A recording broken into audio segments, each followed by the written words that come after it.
저희가 이제 문제도 풀어보고 했는데요. 이런 예술 분야의 기업가 정신이 어떻게 만들어졌고 또 확산이 되었는지 설명을 드리도록 하겠습니다. 그래서 이 단어 자체가 사실은 이제 많이 쓰이는 단어는 아니에요. 그래서 아트 앙트러프너십이라고 하는 단어가 곳곳에 이제 좀 나오는 지금 상황이고, 저는 이 단어를 굉장히 좀 좋아하긴 합니다. 아트를 좋아하시나요? 앙트프레너십을 좋아하시나요? 둘 다 좋아합니다.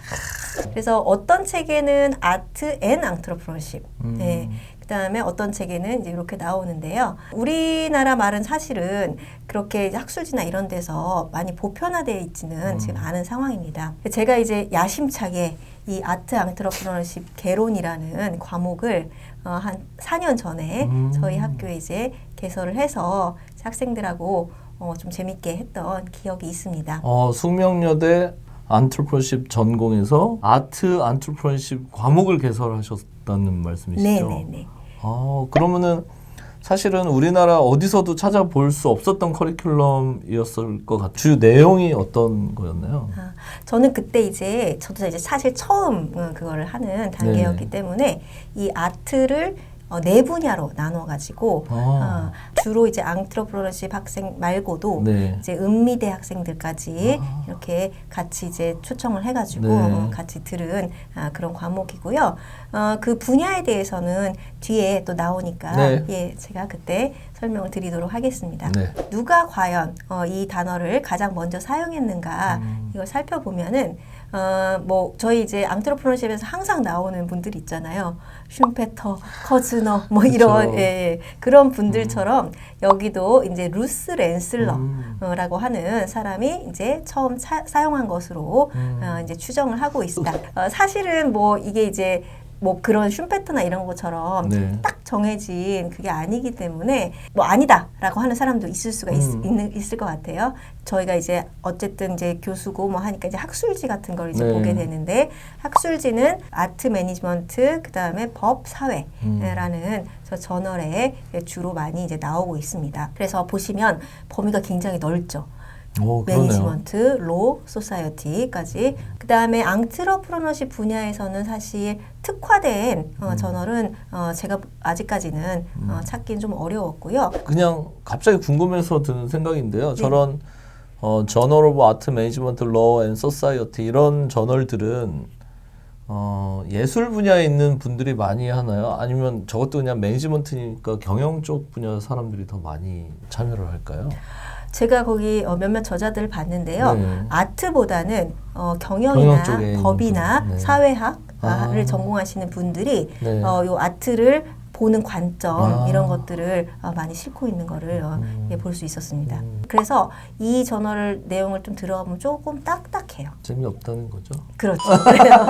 그래서 이제 아까 이제 말씀드렸다시피 어느 정도 이렇게 경제 수준이 올라온 국가, 즉 우리가 이제 살고 있는 세상에서는 이제 미국이란 국가를 뺄 수가 없겠죠. 그래서 미국을 중심으로 예술가, 그다음에 예술 경영자, 예술 제작자 이렇게 세 지금 이제 주체들이 나오고 있습니다. 이 사람들이 이제 교육하는 건데요. 예술가는 제가 아까 말씀드렸다시피 예술을 진짜로 하는 그런 행위자를 생각을 하시면 됩니다. 그래서 흔히 말하는 뭐 연주자, 그다음에 뭐 화가, 뭐 이런 것들을 생각을 하시면 되고, 그다음에 사실 예술가보다도 돈을 더 많이 버는 사람은 이 예술 경영자예요.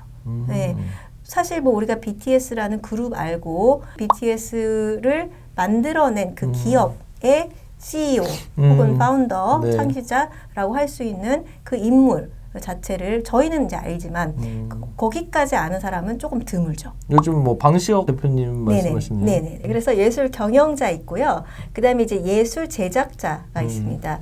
이 예술 제작자 같은 경우는 흔히 여러분들 이제 뭐 학생들 같은 경우 친숙하게 생각할 수 있는 분야가 이제 만약 영화다고 하면은 감독, 그렇죠? 영화 감독, 그다음에 또 뭐 시나리오 작가, 그죠?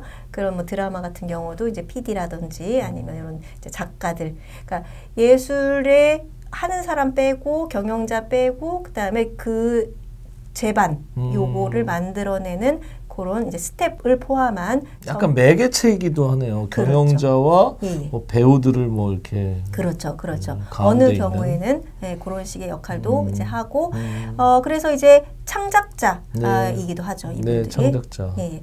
그래서 아까 이제 말씀드렸던 그런 다양한 엔터테인먼트 그런 회사들도 처음에는 요 CEO가 이 제작까지 같이 겸하면서 이렇게 성장해 왔던 그런 과정이 있었습니다. 자, 그래서 이런 이제 다양한 이해관계자들이 이제 다 관련이 있고요.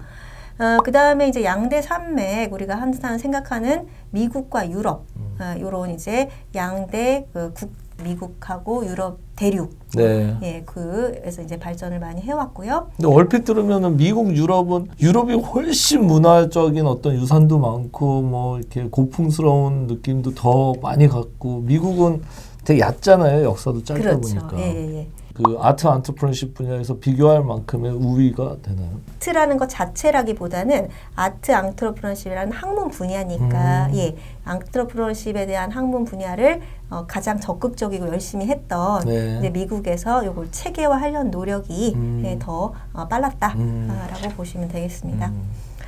그다음에 이제 마지막으로 문화 기업가 정신도 있어요. 저희가 이제 아트 앙트러프너십도 있지만 책을 찾아보다 보면 컬처럴 앙트러프너십이라고 해서 이런 것들을 정의한 서적들도 저희가 이제 볼 수 있겠습니다. 아주 간단하게 제가 저기 이제 써놨는데요. 창조 산업, 이 창조도 또 굉장히 이제 논쟁의 소지가 많은 그렇죠. 네, 이제 단어인데 이 창조 산업 전반을 일으키는 관련된 그런 부분을 이제 문화 기업가 정신이라고 하고 그 중에서 이제 예술 분야에 초점을 맞춘 것을 이제 예술 기업가 정신이라고 하자라고 어떻게 보면 약간 인위적으로 이렇게 일단 나눠봤습니다. 그러면은 문화가 이만큼 있다면 그 안에 있는 어떤 예술 분야에 포커스된 건 예술 기업가 정신. 네. 문화가 조금 더 큰 범위이긴 하네요. 네, 역사적 관점이 있는데 요거는 제가 그 빠른 속도로 네. 중요한 것만 말씀을 드리도록 하겠습니다. 사실 저는 예술이라고 할 때 그 아트라는 의미가 영어로는 두 개잖아요. 네. 예술도 있고 미술도 있고. 근데 저는 딱 예술이란 걸 들으면 음악이 먼저 떠오르거든요. 네, 예술은 음악이 먼저 떠오르고 네. 아마 뭐 미술이나 이런 걸 전공하시는 분들은 미술이 떠오를 것 같아요. 저는 약간 무용 이런 게 떠오르는데. 그렇죠. 그러니까 사람마다 이런 게 이제 생각하는 게 다른데 네. 일단은 예술 기업가라는 말을 처음에 했던 그 사람들은 바하, 베토벤 다 아시죠? 네. 이런 이분들이 왕성하게 활동을 했던 그런 시기가 미술가들이 그렇게 귀족들의 후원을 받으면서 했던 시기보다 빨랐기 때문에 아마 그러지 않았을까라는 생각이 들긴 하는데요.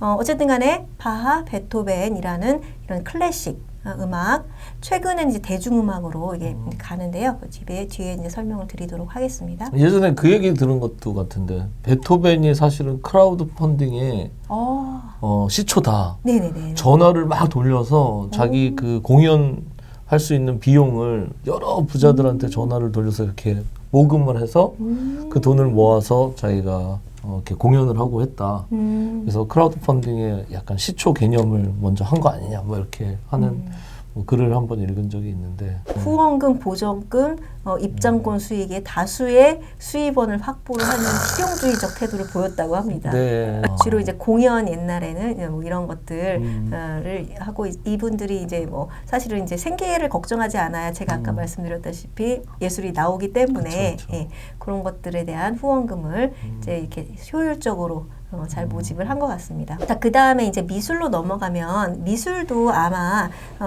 유명한 화가들은 많이 아실 거라고 생각이 들어요. 루벤스, 렘브란트 뭐 이 정도는 이제 일반 사람들도 이제 많이 아는 화가들인데요. 네. 이런 화가들도 본인들이 이제 어려웠던 상황을 극복하기 위해서 이런 스튜디오라는 이제 개념을 만들고 이런 이제 기업화를 먼저 시작을 했던 그런 예술가들로 지금 후대에 그렇게 받아들여지고 있습니다. 기업화를 했던 유명 예술가들이 있었다는 거 말씀을 드리고요. 그 다음에 이제 우리는 뭐 지금 1700년, 1800년대에 사는 게 아니고 무려 2022년 이제 살기 때문에 이제 현대로 바로 넘어오도록 하겠습니다. 현대 미술의 대표 작가인 데미안 허스트라고 혹시 들어보셨나요? 아니요, 좀 금초시문인데요. 저도 이거 준비하면서 네. 좀 알게 됐는데 데미안 허스트란 사람이 이 미술 분야에서 현대적으로 기업가적 마인드를 잘 도입을 한 그런 이제 작가다라고 보실 수가 있겠습니다. 그래서 여기 보시면 이제 재벌 기업 또 이렇게 컨택을 하고 그 다음에 소더비라고 하는 굉장히 유명한 네. 그런 경매 거기도 이제 본인이 적극적으로 이렇게 활용을 했다라는 이제 사례가 있습니다. 자, 그래서 이제 예술 기업가 정신은 이렇게 다양한 관점에서 볼 수 있고 그 다음에 다양한 학자들이 이렇게 정의를 했다. 그 정도 제가 이제 설명을 드리도록 하겠습니다. 결국은 예술이라는 것도 뭐 사실 자기가 이렇게 어떤 혼을 담아서 뭔가를 만들어내는 것도 중요하지만 사실 자본이라는 게 또 들어가야 되고 그래야지 더 많은 사람들한테 알려줄 수도 있고 그런 의미에서 사실 예술과 기업가 정신이 이렇게 접목된다는 거는 저는 되게 예술 같아요. 맞아요. 그러네요. 네. 네. 그래서 저도 이 분야가 부가가치도 많이 창출이 되지만 굉장히 사람의 삶을 조금 윤택하게 한다 아니면 풍성하게 한다 네. 라고 볼 수 있겠습니다. 사실 저도 뭐 이렇게 음악을 이제 좋아하기 때문에 하루에도 계속 이제 뭘 틀어놓고 이제 작업을 한다든지 아니면 어떤 이제 좋아하는 음악가가 나왔을 때는 하던 일을 멈추고 또 뭐 그 음악을 듣고 그러면서 보내는 시간이 의미 없다고 생각하지는 않기 때문에 그런 여러 가지 다양한 음악이나 미술의 형태를 우리가 많이 즐기고 있다. 또 하나 말씀드릴 것은 예술이 그렇게 단시간 내에 이렇게 되는 것도 아니고 그 다음에 본인의 취향에 따라서 아까 말씀드렸던 이제 개취에 따라서 네. 최근 게 아니더라도 이런 걸 이렇게 즐길 수 있는 아주 폭넓은 그런 분야다라고 볼 수 있겠습니다.